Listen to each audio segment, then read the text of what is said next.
welcome to the Security Cocktail Hour. I'm Joe Patti. I'm Adam Roth. Adam, I will say good morning. We're doing this in the morning. It is a coffee edition. Who says I have just coffee? Well, you can keep that to yourself, I guess. So, You know what? Last year at this yeah, time, I was in the Dominican Republic on a beach. I've never been to the Dominican Republic. I guess I got to go sometime. I haven't been to the beach for a while either. Anyway, we are talking about traveling, right? That is the subject for today. A lot of people travel, So like when you Adam. travel, you're supposed to have American Express travelers checks. That's a little passe, put it that way. I don't have them anymore. And I think a lot of our audience won't even remember those old commercials. That's crazy. Yeah, I'm old. No, spring chicken, as I like to say. Anyway, so yeah, we're going to talk a little bit about traveling. First, want to remind everyone, please help us. If you're in the audience and liking what you see, if you're listening on Spotify or another podcasting platform, please follow us. Send us comments on YouTube. Like, subscribe, smash the notifications button. What else? Feel free to put us in your will should you want to leave a sizable amount of money so we can continue our podcast. Preferably something in the seven figures so we can get a mansion and record from there. Yeah, we're going right past Patreon. We're just like, give us the big score there. When I did EMS, and I did it in Brooklyn, there was a volunteer ambulance corps, and Mhm. the people that lived in that neighborhood were pretty well off, and a lot of the elderly people did leave part of their estate to the ambulance corps. So I'm figuring, Oh, let's write off of that. I see stuff for that all the time, whether it's from like church or charities, local institutions. I belong to a museum or two. They're like, here's how you can include us in your will. I'm like, what? You Yeah. kidding me? Well, a Why? lot of these people were elderly, didn't really have anybody. And I remember one time when I did work in the 911 system, nothing to do specifically about this volunteer ambulance corps. We showed up at somebody's house 3 in the morning. It was a paramedic unit and an EMT unit. I was the EMT unit. And the paramedic, the woman was elderly, she was lonely. We spent an extra 15 minutes there and he cooked her breakfast, made her eggs and toast and everything. And we sat down with her while she ate the meal and then we left. But the point I'm making is there are people that do appreciate the support, and we definitely appreciate the support. So Wait. 80% or more of your will would be good. Yes, we'll gladly take it. However, if you have no one else to give it to besides us, you might want to consider reaching out to that once loved one you haven't talked to in a while and do a little better than us, I guess. All right. So we were talking about traveling, though, a happier subject than than planning your estate. It's not about estate planning. Oh, So, well, listen, you're planning to travel to the afterlife. oh God, that's scary. Well, if you're traveling to the afterlife, you probably won't need Wi-Fi or internet connectivity. Put it that way. 'Cause that's what we're going to talk about Yes, here. sir. So, as we have said on the show, I think several times, public Wi-Fi, you can't trust it. And Adam, tell us why. The first of the many reasons you can't trust public Wi-Fi. Because you don't know who it is, what it's from, where it's coming from. You have no attribution to where that wireless is coming from, and it might be monitored. It might be a man-in-the-middle attack. I can go on. Okay, well, that's right. The first thing is you don't know who it is, even though it might say, like, hotel Wi Fi. Well, that doesn't mean it's put together by the hotel. It could be anything. In fact, there are some old ones, like if you see something like public Wi Fi, sometimes those are scams and stuff. They're just trying to get you to attach to them. So I'm not an iPhone user, right? But I know that iPhones and other Macs specifically will connect to a certain Wi-Fi, and some people what they do is they put a stronger signal on. They make their or they get some kind of access point or maybe a pineapple. Oh, I'm sorry, yeah, pineapple, right? Yeah, Uh, Pineapple, pi- sorry. that's something that will, what do you call it? It's like a rogue access point, Yeah, yeah. right? So You get so people to connect to that instead of the real thing. so you put it in your backpack. You put a very popular SSID, which is the name of a Yeah, the Wi-Fi. name that comes up. Yeah. Yeah, and people connect to that, and then you connect to something else. So they really get an internet access, but they get an internet access through your pineapple, and now You're a man in the middle getting everybody's information. That's right, and it's about intercepting traffic. They can intercept your traffic. That's what it boils down to. And but Adam, our viewers and listeners might say, but I get the little lock on the browser or whatever. It says the site is secure. Isn't that okay? But not really, right? Tell us Correct. why. Well, I mean, if it's a man in the middle attack, you can get a certificate that's issued that is correct from the proxy, which is where you're connecting to, which is the man in the middle, and then they're accepting the certificate on your behalf. So it might not necessarily be, you know, your bank. It might be the proxy that is the correct certificate.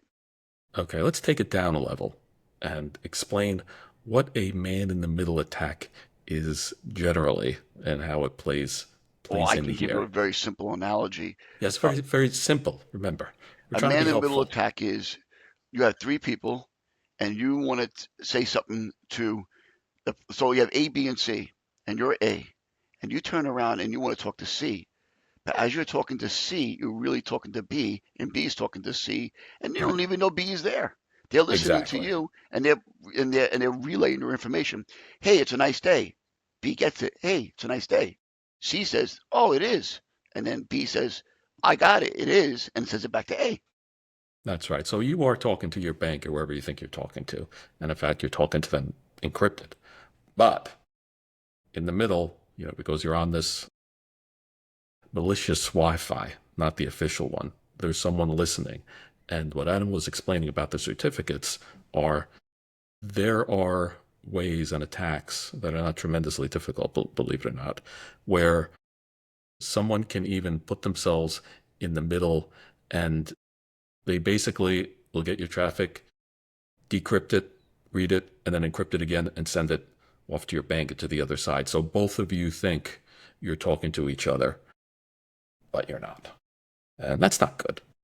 So I always say, if you're in a public place, using public Wi-Fi, whatever it is, if you must use it, it's okay for certain things. I mean, if you're Googling something stupid or if you're doing random stuff, checking the weather, whatever. But if you're going to be accessing something with an account, and especially if you're going to be going to your bank or doing anything financial, you need to take some measures, which would include what? For Wi-Fi, I would. Not everybody has disposable income, but I would recommend, if you can, to do at least two things. One, this is not part of disposable income, having a VPN, and two, whenever possible, have the control of what you're using as far as communicating to the internet, and that would be using maybe a cellular chip built into your laptop or some kind of way of plugging in a USB to cell communicator, so you know which service you're using. But even that doesn't necessarily protect you either. It's only you're taking steps to mitigate your attacks or being compromised. But let's say you do use a VPN. Yeah, let's start with VPN because that's Yeah, the sure. one that a lot of people hear about. A lot of places like they advertise pretty heavily in YouTube and other places. So what are these VPNs all about? Let's get into that. So what a VPN is, for those who don't know, is you're creating basically a tunnel. And let's talk about what a tunnel is, right?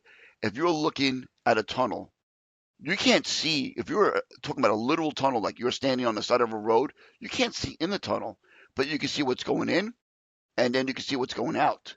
But whatever's happening in between, that is encrypted. No one can see into it. So if you're using a VPN tunnel for your computer, all that traffic is sent from the source, which is your laptop, to the destination, which is the site you're going to.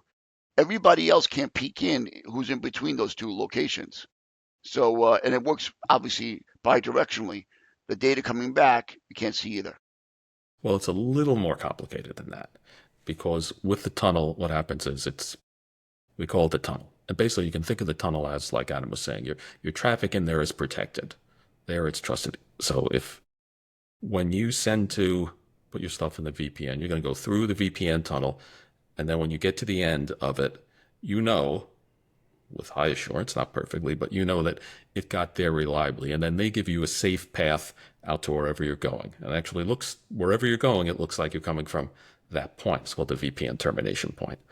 So that's it. And, the big benefit of that is that now, even if you're on that rogue public Wi-Fi that's unsafe, that typically they can't break into with the same attacks that they're using to break into regular websites and regular mobile applications and things like that. So you've protected yourself against that. So that's the idea, right? Yes, absolutely. The only caveat to that, and you can correct me if I'm wrong, is even though your traffic for the most part is safe, your laptop is still sitting on a public Wi-Fi where people can try to probe your physical device, which is what you have to be careful about as well.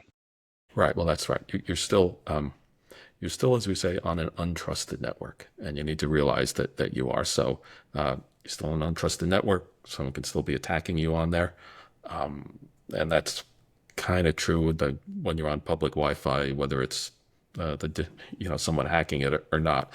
But the VPN only protects your traffic going out. Now, the other thing to remember is that your traffic, when you're using the VPN, is not encrypted the whole way. The VPN will take you to what it calls a safe place where your traffic exits, and then it goes out to wherever you're going. And then from there, it's basically like regular internet traffic. Although, if you're talking to your bank or you're talking to a website that's encrypted with SSL or TLS, we now call it, it's still encrypted, and you don't have a man in the middle attack there. So you protected yourself very well. And I would add, I see more and more people carrying travel routers now. And travel routers are like these USB powered routers that protect your laptop physically from when you connect, because now you're creating this barrier between you and the carrier, whether it's Wi-Fi or whatever it is, and you're protecting your ports. So you're only utilizing the necessary ports, or like HTTPS, which is what you're surfing the internet with, which protects your device as well. So people go to hotels now and they carry these Wi-Fi routers and they connect to Wi-Fi, but they also use it for other things when they're traveling, like maybe hooking up their Switch, their game system, or other things that they couldn't normally do in a hotel because they don't have a physical connection to stuff. Yeah, well, that's crazy now that people used to be, you'd have well, you still do, you have like the Wi-Fi access point in your house that's your router that sends you onto the internet to use everything. Now people, like you say, are traveling with little handheld game consoles and phones and their laptop that usually can't talk cellular. So you may have a bunch of things you're using that you want to have a little router for, like you have at home, and it can give you some protection, like it'll have a firewall and some filtering and stuff depending on what you get. So I remember 20 years ago, God, I'm old, when people did carry like literally real routers and they would plug it in hotels overseas and put it in when they wanted to use voice, they would plug in their phones and turn around and be able to make phone calls from their hotel because it was so Yeah. expensive to use phone service. But it looks like, like everything else, like fashion, you're kind of coming full circle around back to these routers, but now they're more compact, they're more portable, they're battery powered, USB powered. You can do whatever you want with them. Yeah, well, that's it. Like in the old days, guys like Adam and I have been in security and IT for a long time. That when you went on a consulting engagement or you went on a trip or something, and you're with some people like, oh, we need to work together. We need to do some stuff. If there came a point where someone would basically, like in their backpack, be traveling around with a little network that they'd set up, and then the little network got, got Wi-Fi, and then it got like internet access, on the cellular stuff. And now, as a consumer, you can buy one of those that's much smaller and easier right there and walk around with a little network in your pocket that'll connect you to the internet. And if you are traveling and you're using Wi-Fi or other devices in order to connect, and you have to power them, we would be amiss if we didn't mention that you should be using a USB condom. What's a USB condom, Joe?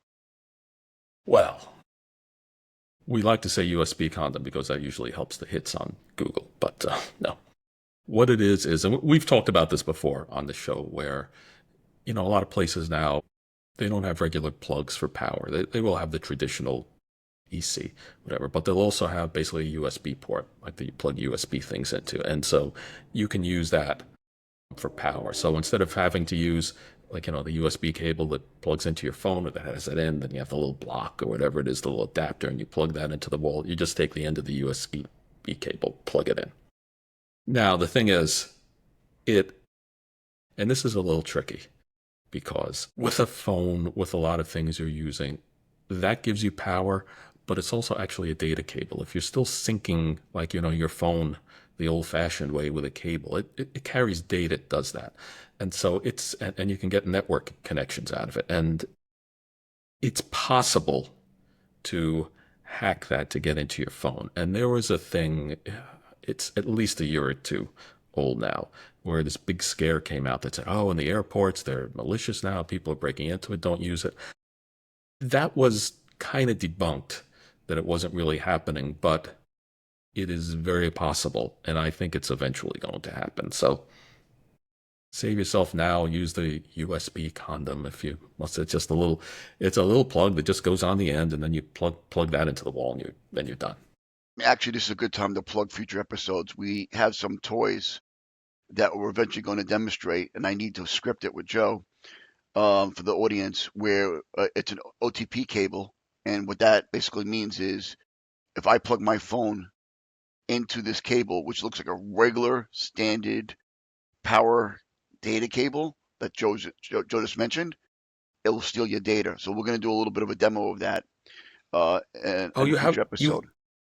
I have bought one one. that actually does it? Yeah, I do.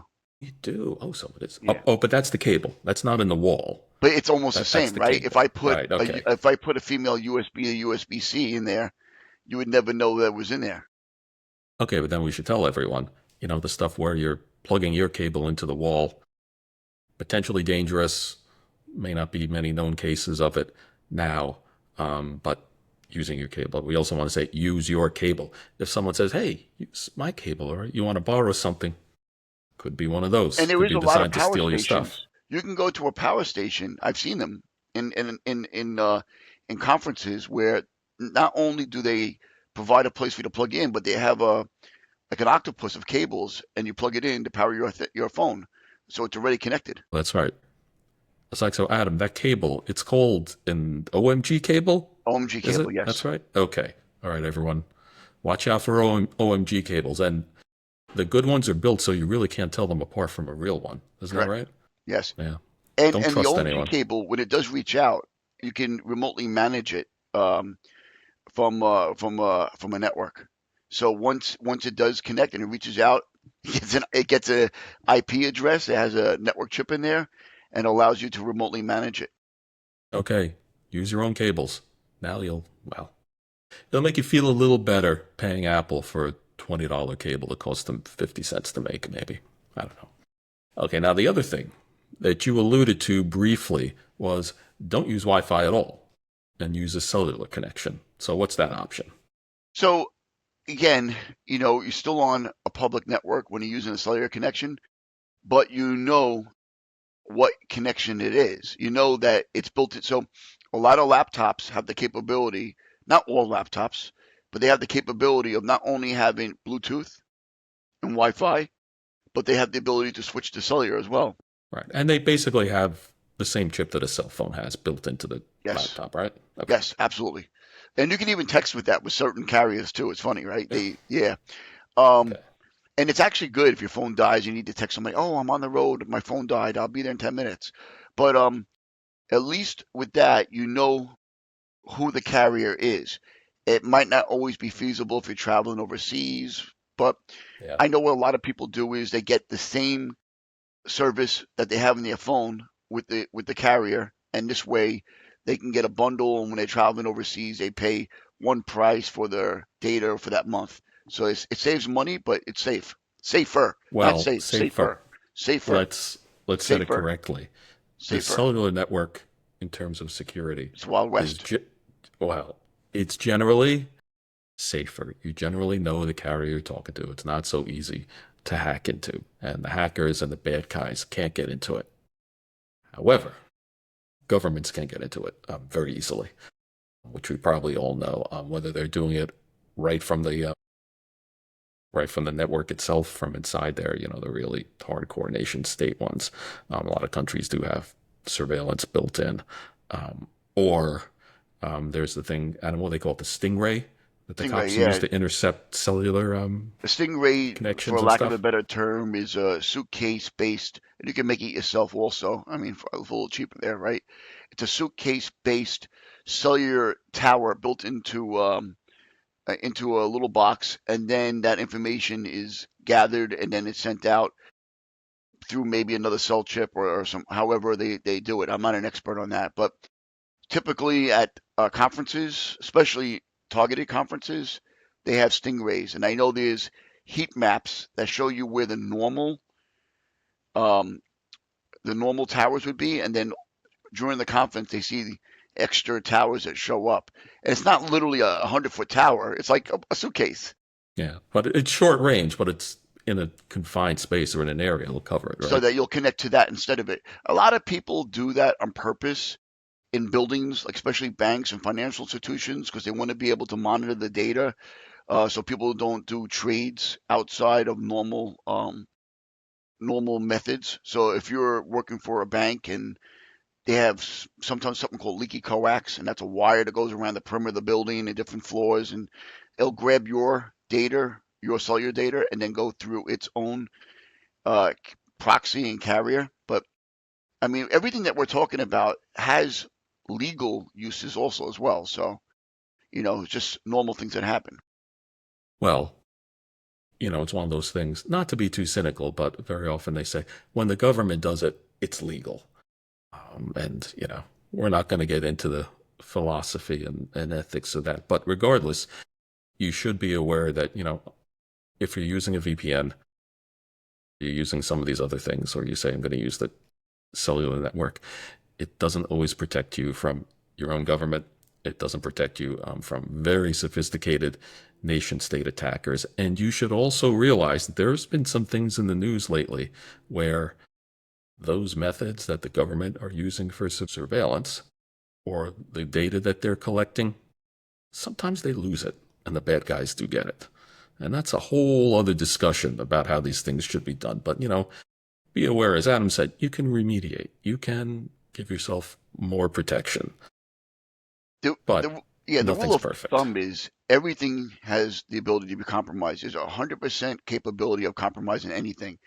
Just because you're using safe internet doesn't mean, and when I say safe internet, it's like like was it an oxymoron? I mean, it's not. There's no such Yeah, thing as it that. is. That's true. It's not But safe. but let's just say that you think you have an expectation that from you're using VPN and you're using cellular and you're monitoring your endpoints and your endpoints, you have a built-in firewall, and then you're getting the logs for your endpoint to see whether or not somebody's infiltrating it.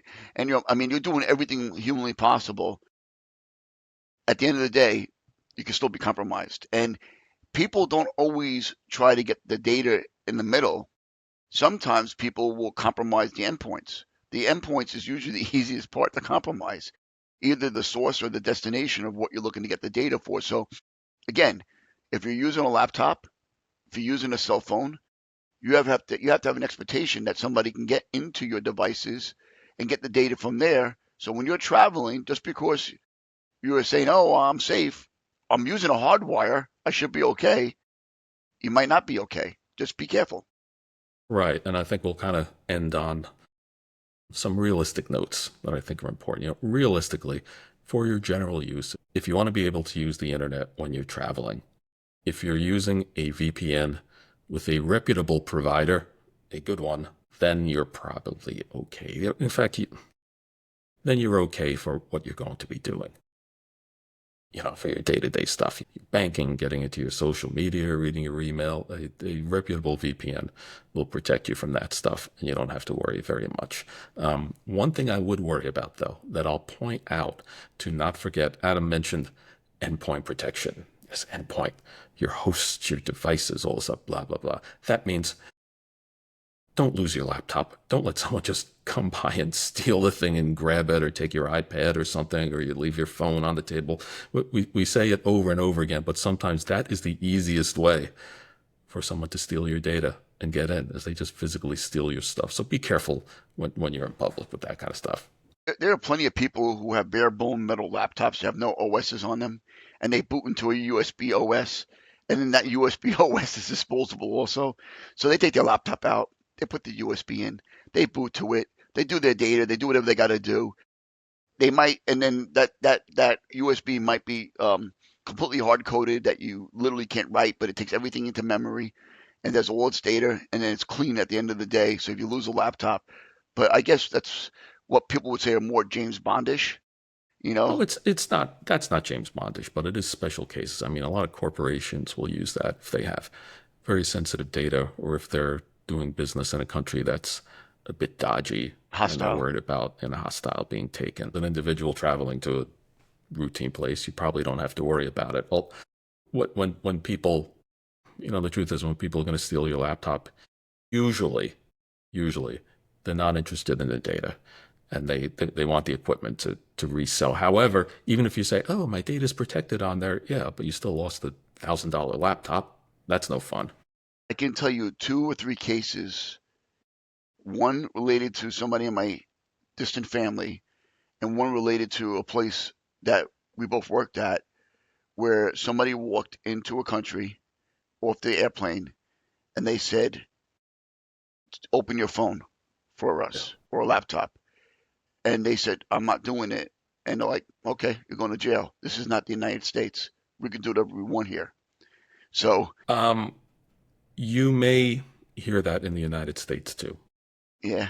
Well, I It's mean, not unheard of for it's a that to little, I happen mean, I'm here. not, them You know? asking and you doing it is two different things. But in other countries, you have no expectation that you can defend yourself. They'll just throw you in jail until you do it. So it's happened where people have done that. And if they want your data, they're going to physically say, give me your data. So sometimes it's best not to have the data on the laptop and travel with the bare amount of information that you need. Right. Well, if you are doing something like that, if you are traveling with data that is very sensitive, Intellectual you're li property.